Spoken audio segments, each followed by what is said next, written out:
Hello and welcome everyone to our live stream. I want to start off by plugging the Portland State's Learning Center and give you links to their websites with lots of different tutoring resources, as well as links to their Facebook and Instagram pages. And we are talking about today, this is a Physics 232 stream. We're going to talk a lot about electric fields, and we're going to show a couple simulations on electric fields, electric forces, and work through some of the problems that are associated with those. I also have an attendance sheet, essentially, so I'm going to paste that in, a link to that in the chat. Just fill that form out if your teacher has offered you extra credit or something like that, and that information will be fed back to your teacher as well. So now that we've got some of the red tape out of the way, let's start talking about electric fields. I'm going to start off with a simulation here. This is a PhET Colorado simulation, and it allows you to place some different charged particles into this field. I should use the right thing. So if I place a positively charged particle in this field, it'll show me kind of what the electric field looks like. And the arrows show you the direction of that electric field, and the intensity of the brightness of those areas kind of shows the magnitude of that electric field. So the brighter they are, the stronger that electric field is going to be. And I can group a couple of them up, and we can see it gets brighter as it goes along. Let's go back to just one of them, and I can throw a negative charge over there as well, and we can start to see kind of the interaction play between the electric fields. So it sums up the electric fields in different directions there.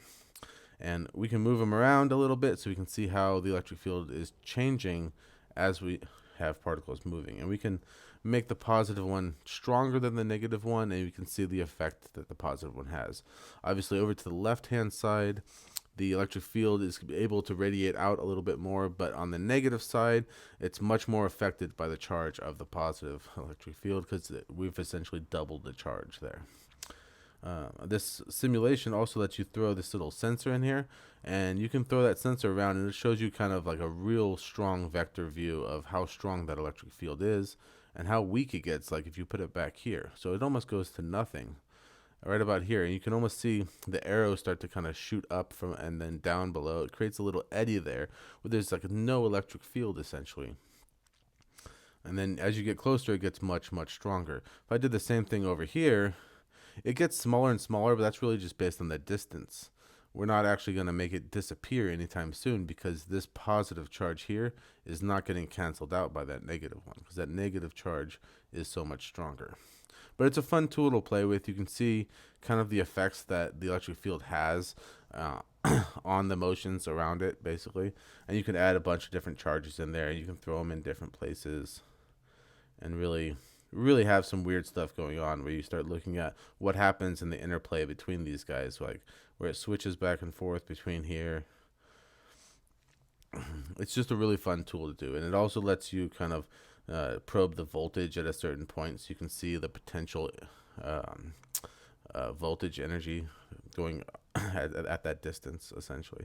So it's a really fun tool to play with. I highly recommend checking out the PhET Colorado simulation tools that they have there. They have some great tools for visualizing things like electric field. I'm going to go in and show another one here of the forces as well. And let's do it at the macro scale. And this simulation is kind of showing two charged particles. One here, that blue one on the left, and one here, this is the red one on the left. And I have these little stick figure guys kind of pulling on them, keeping them from moving towards each other. So they're in a state of equilibrium. Without these guys, they'd slowly move towards each other, right? So especially at this distance. So this lets us adjust the charge so that if they have the same charge, you can see that it starts to become a repulsive force pushing away from it. And as we move this way, there's an attractive force moving towards it as well. And the intensity of the shade of this tells you based on the charge, and the arrow, the magnitude of those arrows tells you how strong those forces are.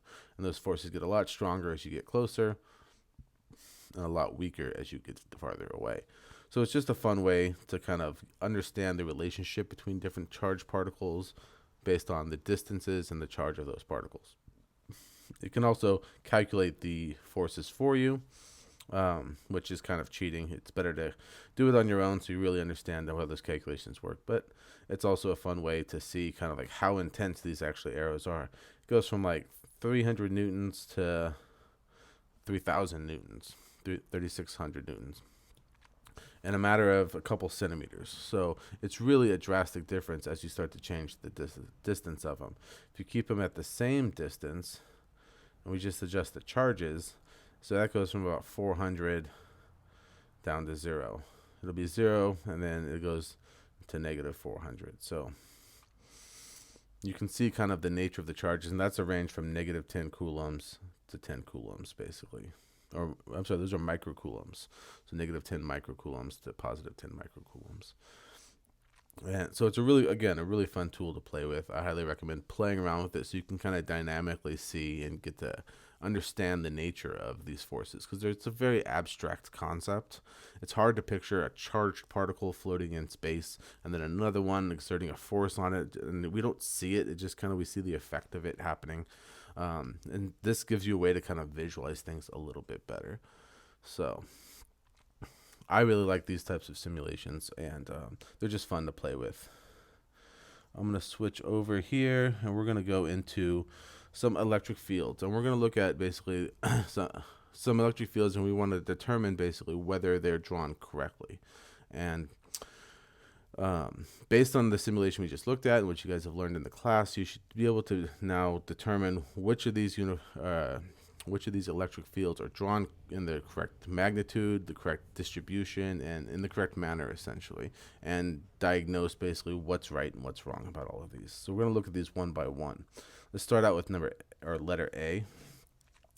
Letter A has a positively charged particle in the middle, and it's radiating outwards in all directions. And it looks like it's radiating in about the same amount in each direction.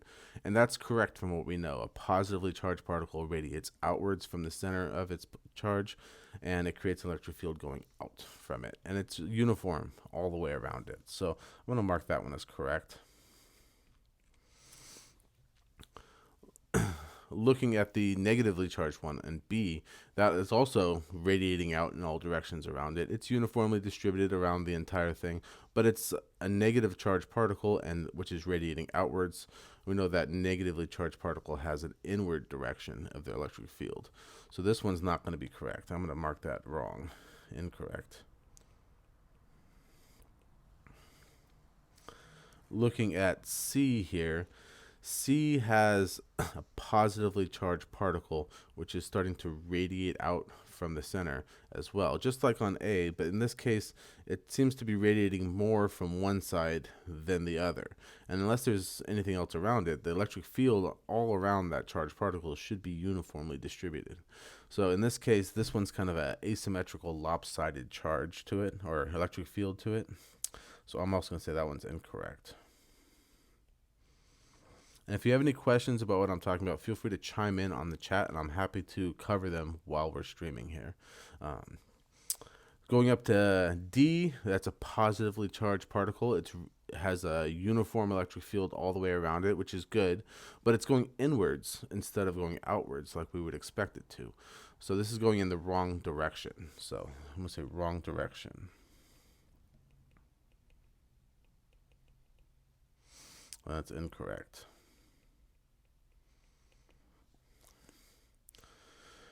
And going over to E over there, that has a negatively charged particle, and it has a uniform electric field all the way around it, which is good. And it's going inwards towards the middle, which is the correct direction for a negatively charged particle. So this one is correct.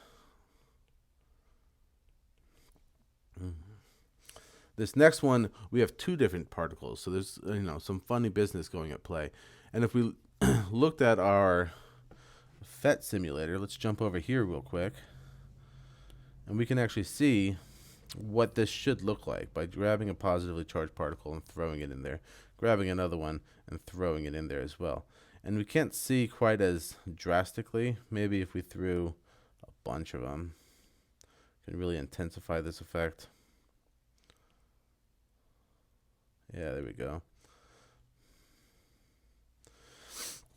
And we can see kind of the behavior of them at different points along here. So, I mean, this one's kind of going out and then it goes straight down and then back around here. So you can see kind of the interplay right there between them. And here they have kind of swarms kind of upwards. I'm just trying to follow the direction of the arrow as it goes and changes dynamically with this. So we can see kind of the flow, and it leaves kind of this void right in the middle there. And that's kind of what we expect, especially looking back at our drawing here. There's kind of this void here in the middle of the drawing. There's no electric field. The one problem I have with this is these intersection points here and here. These electric fields don't intersect. They're they would sum up together, get like a superposition of these vector fields. So they would go up and they'd kind of end up going straight upwards here instead, going up and going down, leading away from that point of symmetry between them. And you can see that in this simulation here. It's never really crossing and continuing up. Once it gets over to this side, it switches direction and it's cutting back in to the other way. So there's a slight problem with that one. Otherwise, I like it. So, but I gotta have to name it incorrect as well, just because they're not supposed to cross those electric fields. They don't cross each other. They add to each other. And at that point of intersection, they should cancel each other out essentially and just have an upward electric field. And those are the 6 different examples that we have to look at about whether correctly or incorrectly drawn electric fields. We're going to jump over now, if there's no questions, and we're going to start try out some calculations for electric fields and trying to find the magnitudes and directions of different things in different situations. This first one here says, calculate the magnitude and direction of the electric field that's 2 meters from the point charge of 5 millicoulombs. All right, so the information I want to pull out of this word problem, I know it's a fairly short word problem, but all word problems, we want to read through it and try to isolate any values they give you or definitions and try to ask what are they actually asking for. So the magnitude is what we're looking for, and we have 2 meters and 5 microcoulombs to work with. So we know that the magnitude of an electric field is equal to the electric constant, the Coulomb constant, K times Q over R squared, right? Where Q is the charge of that particle. And we can see that we're given the distance between the charged particle and the point at which we're, so the distance away from that charged particle is what we're given. So that's going to be R, and then we're given here the charge Q as well, and that's going to be a positively charged particle, so it's going to radiate its direction outwards again. So we can plug those values in for this and say that's equal to K times 5.00, and I'm going to say times 10 to the negative 3 coulombs divided by the value 2.00 meters all squared. And remember, millicoulombs is times 10 to the negative 3, or microcoulombs is times 10 to the negative 6. You're going to see those a lot when dealing with coulombs because 1 coulomb is really a really big charge. So we often see small values of those. And then remember that K is equal to about 8.998 times 10 to the 9th. That's newtons per coulomb. And that's also equal to 1 over 4 pi epsilon naught. Epsilon naught is just a constant of the universe, the electric permittivity of the universe in a vacuum, which is just a standard value. This whole thing is essentially a constant, which is why we just summarize it into the value K.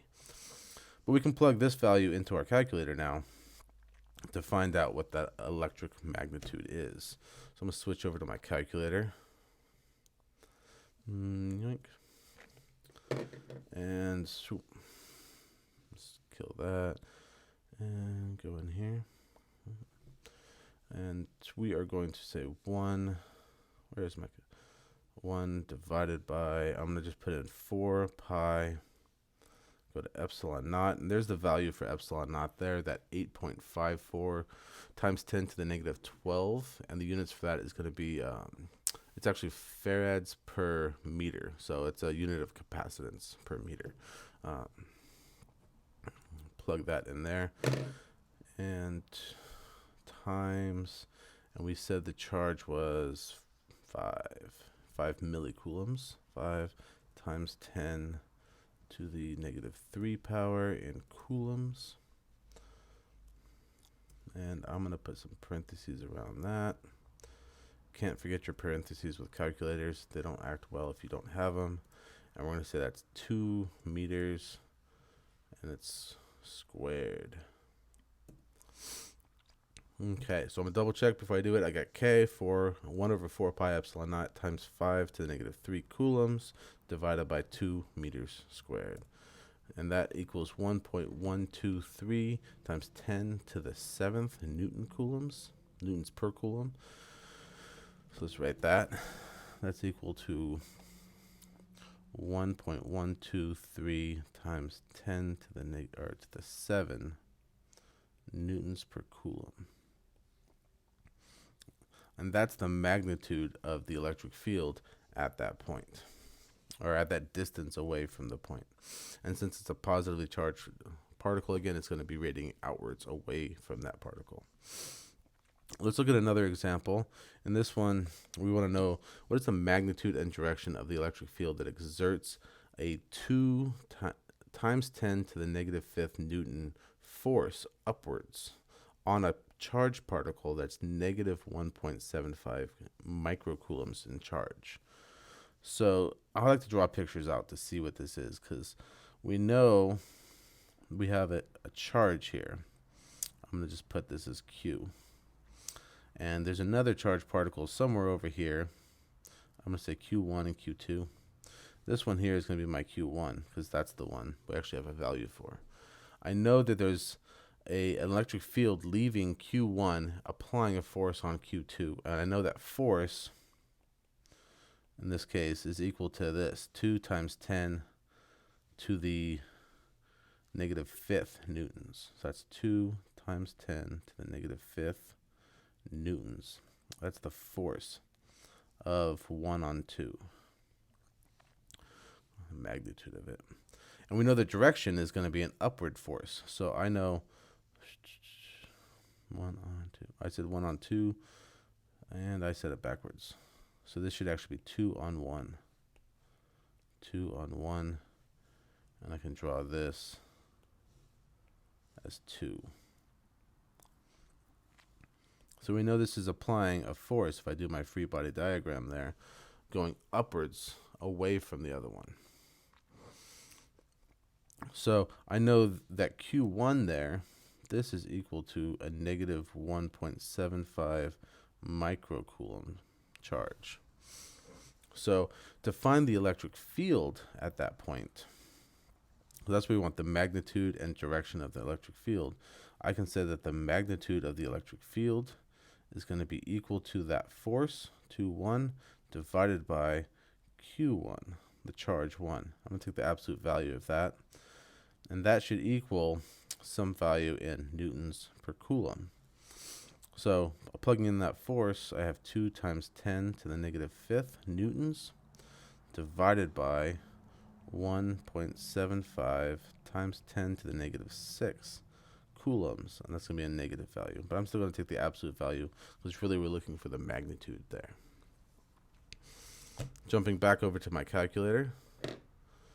So I had 2 times 10 to the negative 5th, and that was in newtons, divided by 1.75. I just took the negative value out because we're taking the absolute value, the negative 6 coulombs.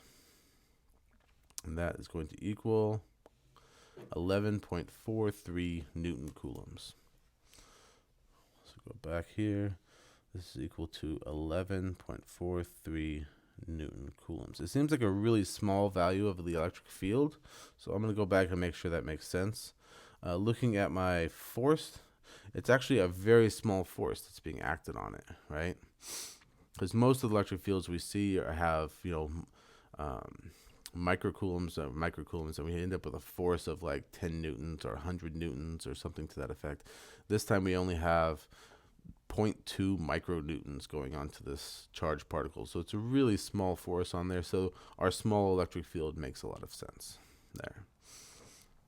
Any questions on anything that we've covered just yet? If not, I'm going to jump ahead to the next problem. We are going to talk about this one here. So consider an electron that is 1.4 times 10 to the negative 10 meters from an alpha particle with a charge of 3.2 times 10 to the negative 19 coulombs. So we want to find the electric field magnitude and direction due to the alpha particle at the location of the electron. Now this is a little bit more complicated. There's more going on here. I'm going to underline some of the key values here. We have an electron here, and we have a distance here. So this is going to be our value for r, at 1.4 times 10 to the negative 10 meters. That is a really small distance if you think about it. That's 1.4 times 10 to the 10 is an angstrom. So that's about the size of a hydrogen atom. It's really, really close.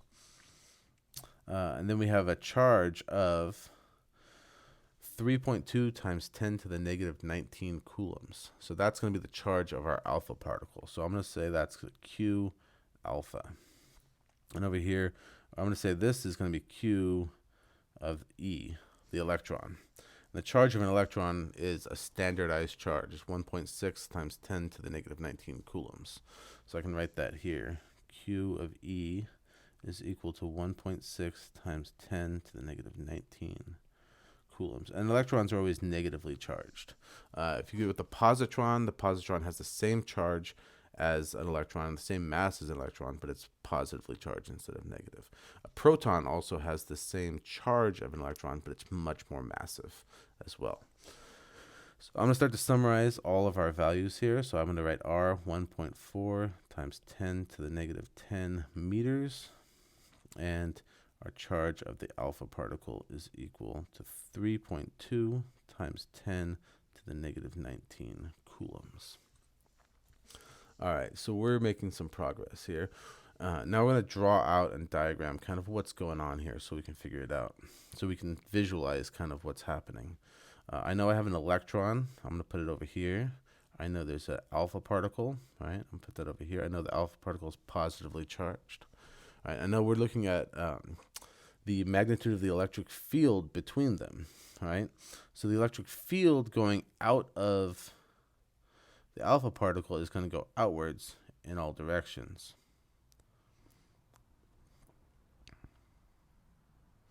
Uniformly and hopefully symmetrically if I can draw my vector arrows correct. And the magnitude of the electric field on the electron is going to go inwards on that same thing. But we're really looking for the magnitude and direction of the alpha particle at the locations of the electron. So we're using right now that electron as a location, not necessarily seeing what that summation of it is. We just want to know what the electric field of the alpha particle is at that point. So I'm not going to worry about drawing in the electric field right now. We know that we have some distance here of r between those two, and that's always measured from the center point of one to the center point of the other. And now we can start to calculate our magnitude using the calculation above me. I'll switch to a nice green color, where our electric field is equal to 1 over 4 pi epsilon naught times the charge of the alpha particle, because we want to know due to the alpha particle at the location. So that we want to know the electric field of the alpha particle over r. So plugging in some values, I can write this as 1 over 4 pi epsilon naught times, and then my Q of alpha is 3.2 times 10 to the negative 19 coulombs. And I'm dividing that by 1.4 times 10 to the negative 10 meters. And I'm going to square that value. And that should give me an electric field. So my units should be in newtons per coulomb there. So So we're going to pop over to our calculator and plug in that value, see what we get.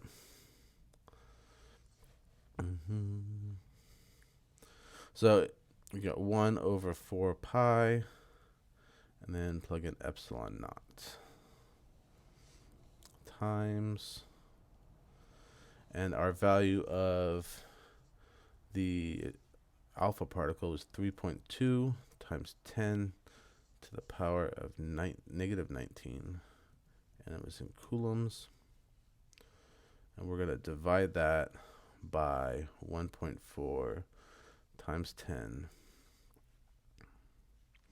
to the power of negative 10, and that's in meters. And we got to make sure we group that whole thing and square it. And what do we get? 1.467 times 10 to the 11 Newton coulombs. I know I did something right because I'm getting the right units, newtons per coulomb there. That's one of the ways I always check my answers, to make sure I do the unit analysis and dimensional analysis of just the units to make sure I'm getting the units that I'm looking for. So this was 1.467 times 10 to the 11th Newton coulombs there. So that's going to be the magnitude of the force between them. Now we want to look at the direction of the force. Since we have a positively charged particle and a negatively charged particle, we know it's going to be an attractive force between them. So we can draw that force kind of going, I'm going to draw it in a different colors, purple. So that force on, or I guess it's not a force, but an electric field. So it's really the electric field out from the alpha particle is going to be going in this direction at that point. At the point of the electron, the electric field is going to be going away from the alpha particle. And in that case, if I draw my axes, where this is the positive y, and this way here is the positive x, okay, my value would be going along the negative x axis. So it'd be a negative electric field from the alpha particle going away from it. Wait, my camera is always mirrored. It always throws me off. So I would say it's kind of a negative value, but that negative positive thing is really just indication of the direction based on our axis that we have. It's not really a positive or negative field. All right, so let's move on. And this is now, what does the electric field do to the electron at the location of the alpha particle? So it's the same setup that we have here. A lot of the same stuff is going to apply. I'm going to just grab some of this stuff here. I'm going to copy and paste.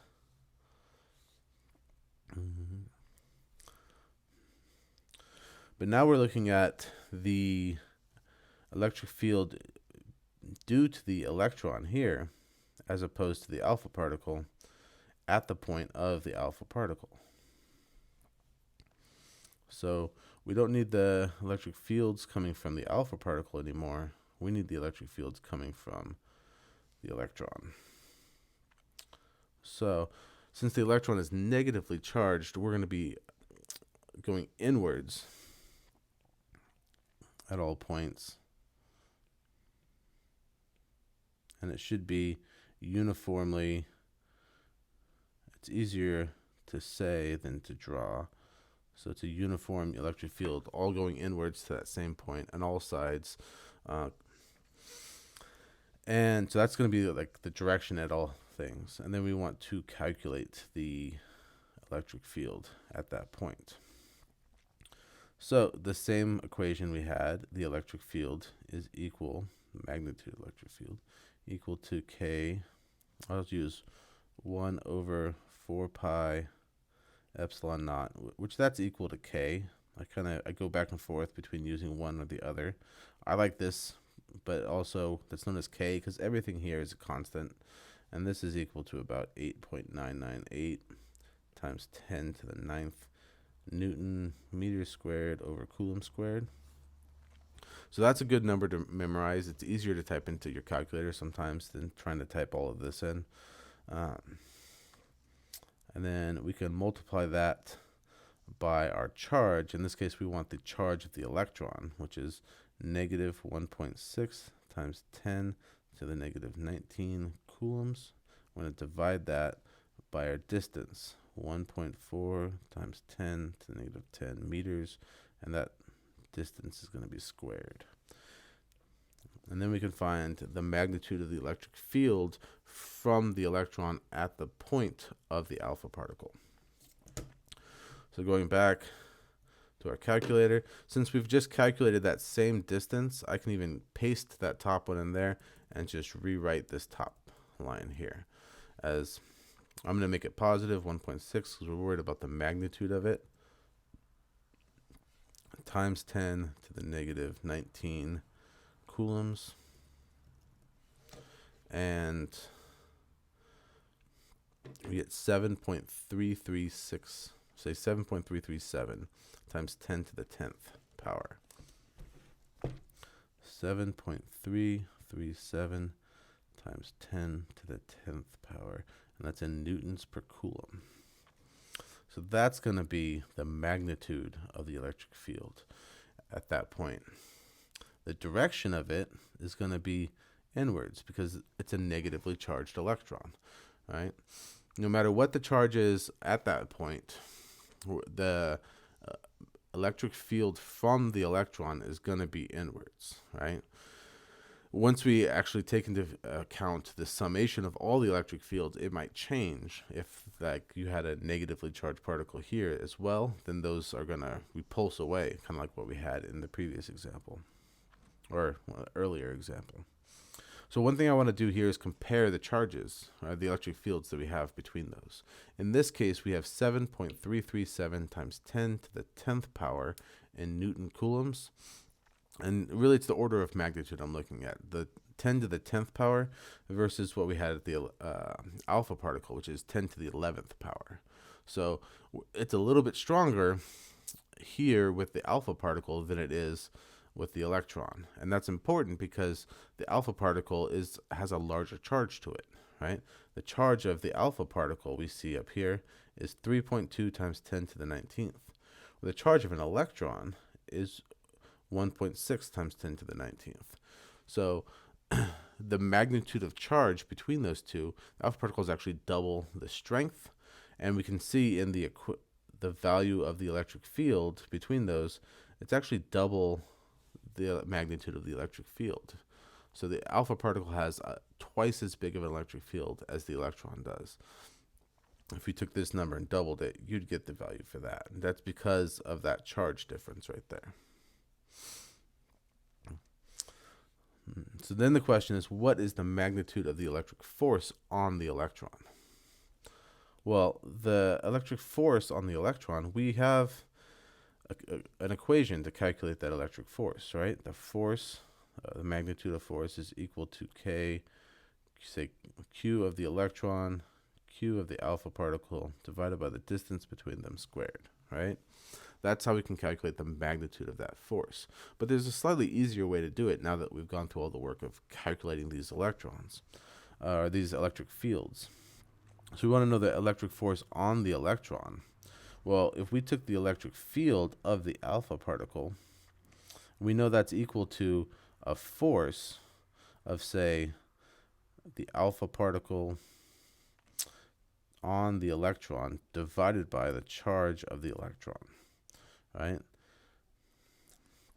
So since we have already calculated this electric field and we know the charge of this electron, we can easily calculate that force. So if I go back here, calculate, we got that electric field here. I'm going to grab this value, copy it. And we're just going to use that same value here and paste it in. Okay, I know my calculator can do it, so I might as well do it on the screen too. And we want to divide that by the charge of the electron. That one I have memorized. 10 to the 19 coulombs, negative, but we're going to do the absolute value of that. And so, and I'm doing this backwards. My mistake. Let's backtrack a little bit. Pull these aside. This is the electric field. I want to find out the force. So I can switch that around, multiply each side by the charge of an electron, and I can say the electric field of the alpha particle times the charge of the electron is going to equal the magnitude of the force of the alpha particle on the electron. That's what I was missing. Because since this is true, it's just a little bit of clever algebra, and we can get to this relationship over here. And now I can use these values here. Again, I have, here's the electric field of the alpha particle. I'm going to multiply that by the charge of the electron. Well,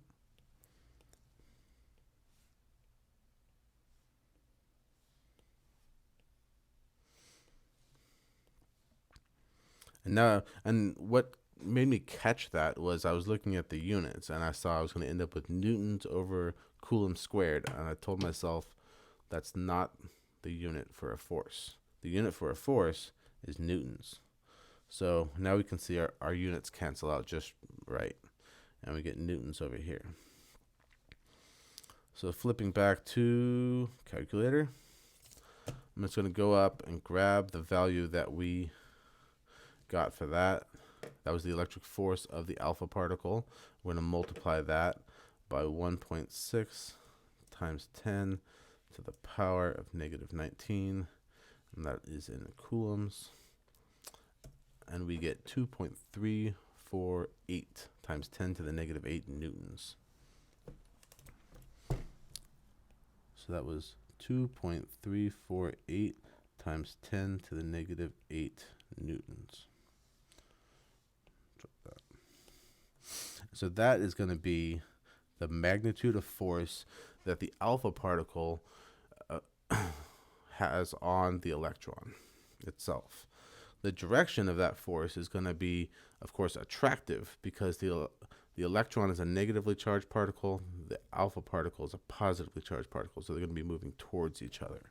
So we can draw that here. I have the electron, and I have the alpha particle, and the force between them, the force on the electron, is going to be going that way based on the charge of the alpha particle. So they're going to end up moving closer to each other. Now, we can ask kind of the opposite side of that same question. What is the magnitude of the force on the electron? Or did I do that backwards? Force on the electron. That says the same thing.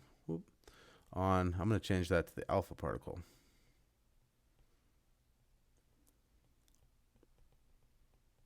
So what is the magnitude of the electric force on the alpha particle? So we just calculated the force on the electron. We have to do the same thing for the alpha particle.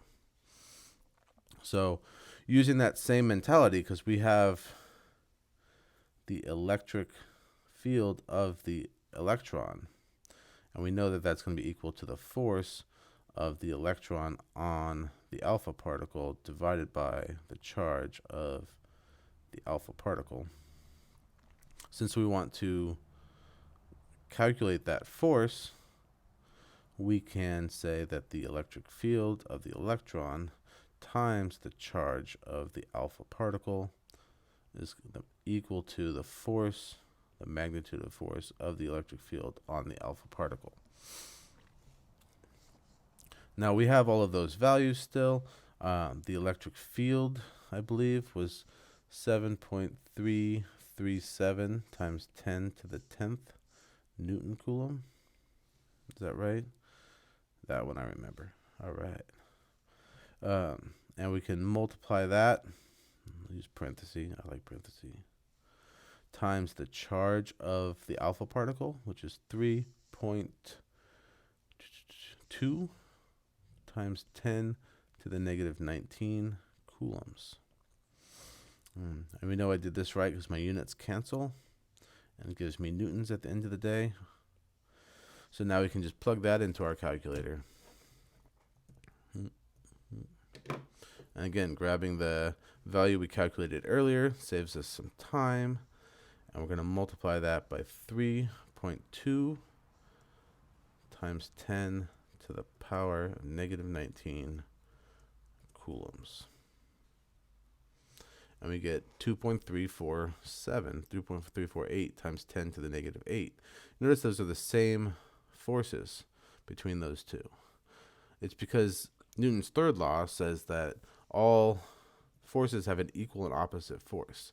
In this case, the electric force is equal and opposite to each other when you just have two particles acting on each other. So this is also going to be 2.2, was it 5?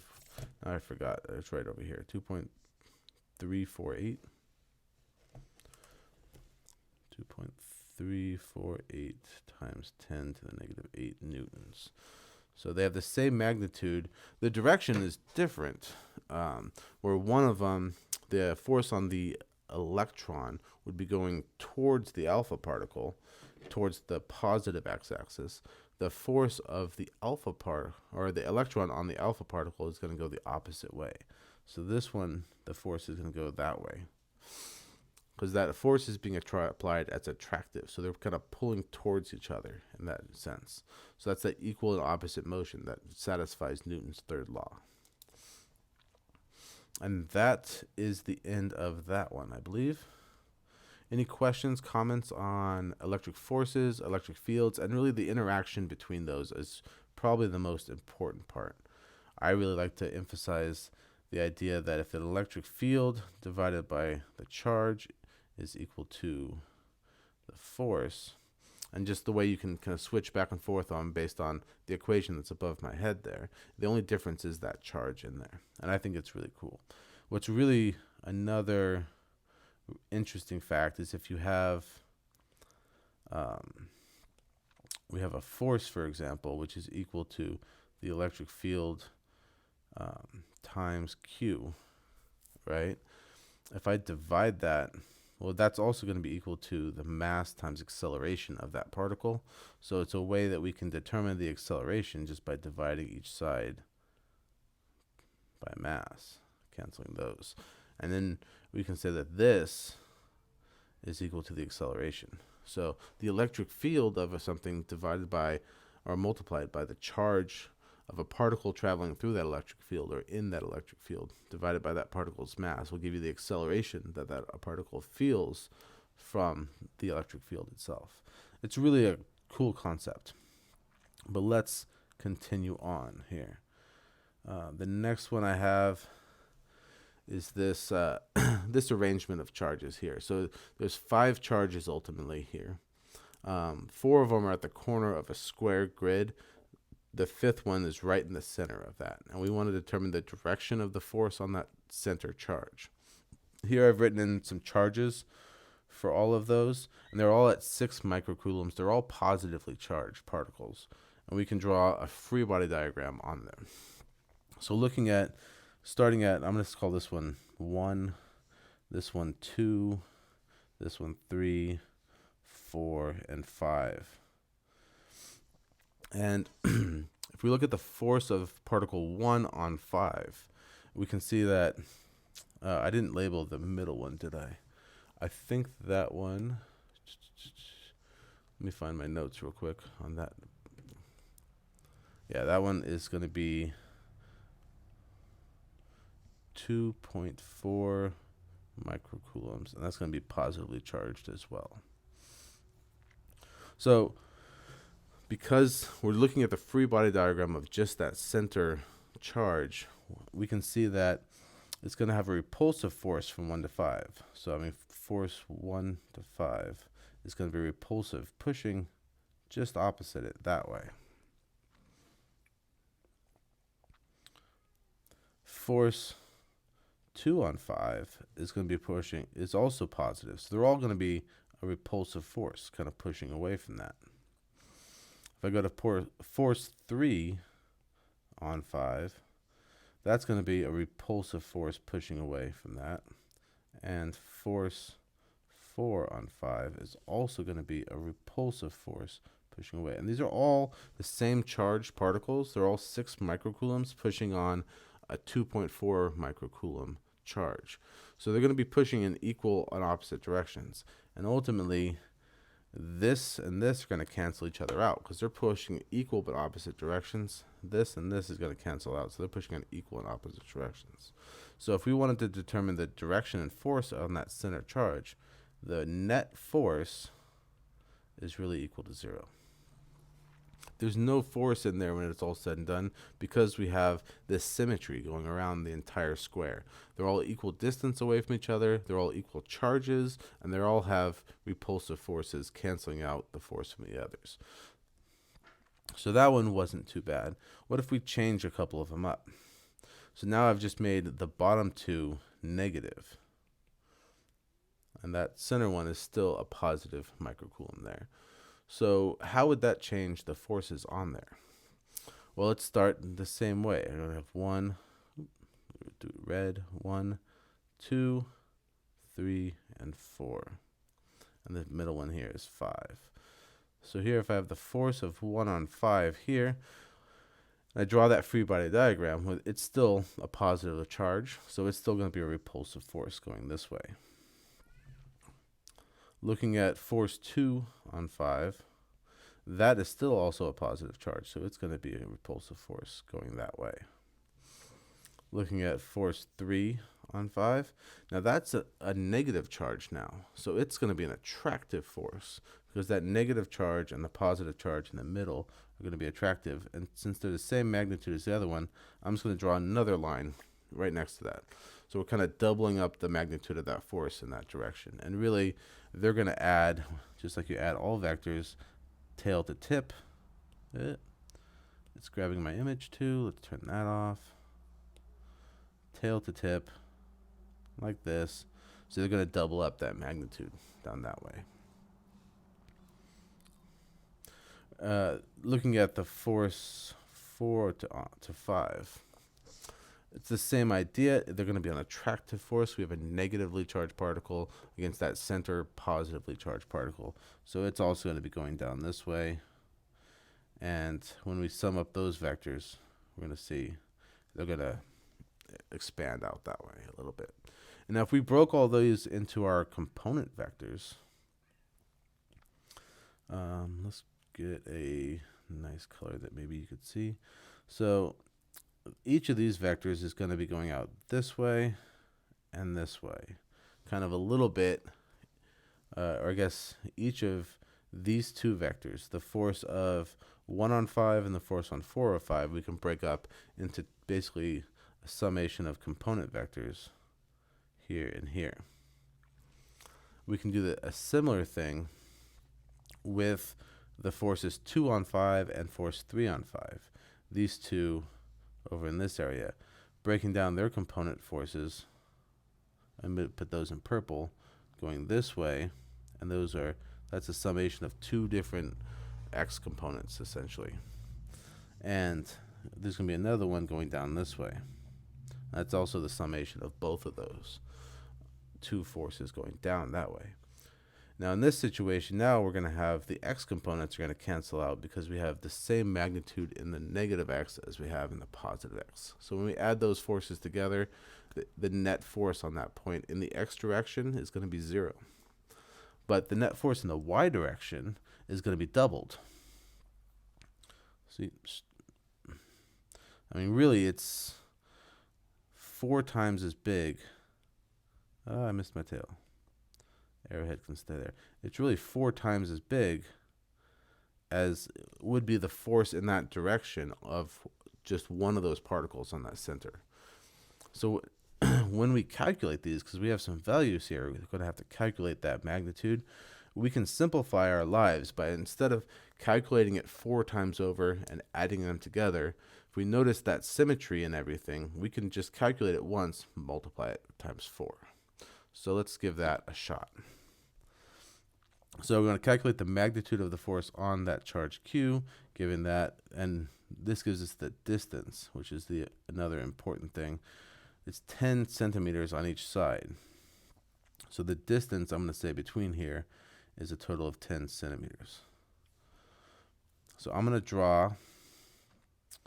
Now, we have to find out the distance, our R value there. saying that this is going to be 5 centimeters now, and this is 5 centimeters. And we can use the Pythagorean theorem, because we have a right triangle, and know that that's the square root of 5 squared plus 5 squared.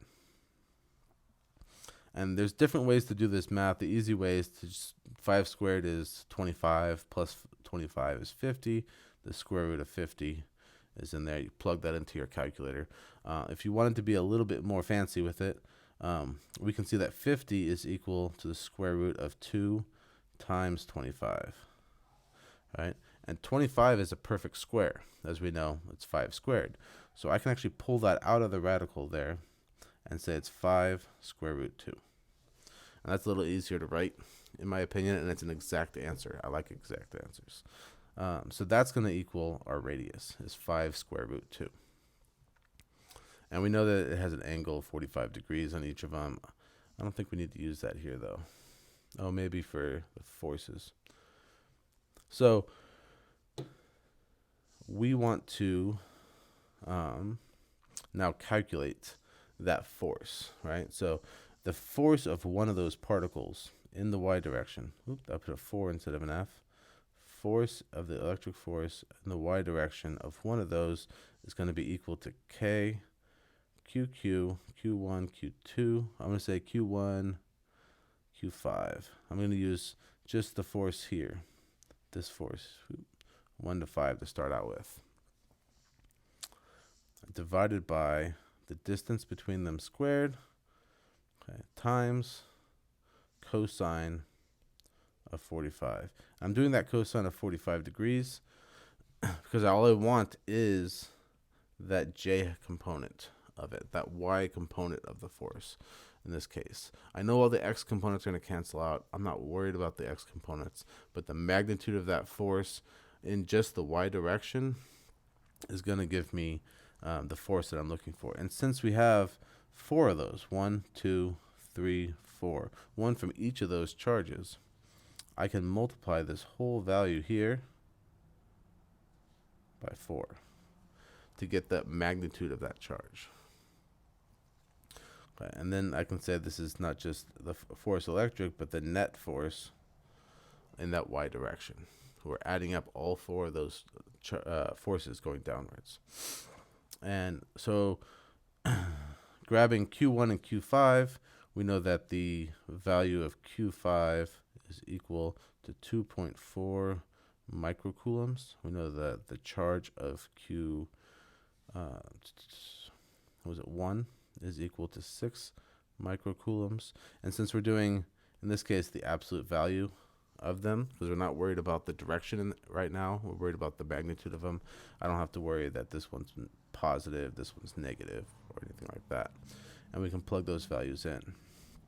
So that's going to equal 4 times K times 6 microcoulombs times 2.4 microcoulombs. The absolute value of those divided by our distance between them, which we decided was this, 5 square root 2. And that's going to be in centimeters squared. And we need to then multiply by cosine of 45 degrees to make sure we get just that y component of everything. And we want 4 times all of that. The j hat's a unit vector, so it's just our direction. I like to calculate the magnitude and then have that direction separate if I can. So let's pop over to our calculator and see what we get. So this is equal to 4, put parenthesis. My k, I like to put it 1 over 4 pi epsilon naught. I missed my 4 somehow. 4 pi epsilon naught times, and I had 6 microcoulombs, so that's 6 times 10 to the negative 6 coulombs, times 2.4 microcoulombs, that's 2.4 times negative 6 coulombs, divided by and it was 5 centimeters. Nope, 5 root 2 in centimeters. So I can put in actually times 10 to the negative 2, because that's what centimeters is. It's times 10 to the negative 2 meters. And I want that whole value squared. All right, double checking my work before I hit enter. I got 6 microcoulombs, 2.4 microcoulombs, 5 root 2 times 10 to the negative 2. That's centimeters, all squared. Everything looks good. I'm multiplying that whole value by 4 because I'm adding 4 of those component vectors up. And see what we get. 103.537 newtons. So I'm going to just say 103.5. One equals 103.5 newtons. And that's a pretty big force compared to what we had before, but we're also dealing with much bigger values as well. So, because we're down to centimeters instead of meters, so we're a much closer distance than we were before. On some of these other problems, we were looking at like 2-meter distances versus, centimeter distances. But that is going to be the magnitude, and then again the direction is just in the negative y. So this is going to be a negative force even to make sure it's in the negative y direction. That's the j hat. And that's it. You're welcome. I'm happy to do this. Make sure that everyone has signed in on the attendance sheet that I posted in the link. I'm going to post it in the chat once more. If you haven't already, let your teacher know that you are here. There it is. Also, try to follow the Learning Center on Facebook and Instagram, and tune back in for later, and we will talk about different topics and stuff. I have drop-in hours in the Pingy app. You can make an appointment if you're in the Pingy's website. Just schedule an appointment, or you don't have to schedule an appointment. Just sign into Pingy and go into the drop-in rooms, and I'll be in there, and you can talk to me about any problems or any questions you might have about what we covered today or other concepts you guys are talking about. Thank you very much for watching, and enjoy.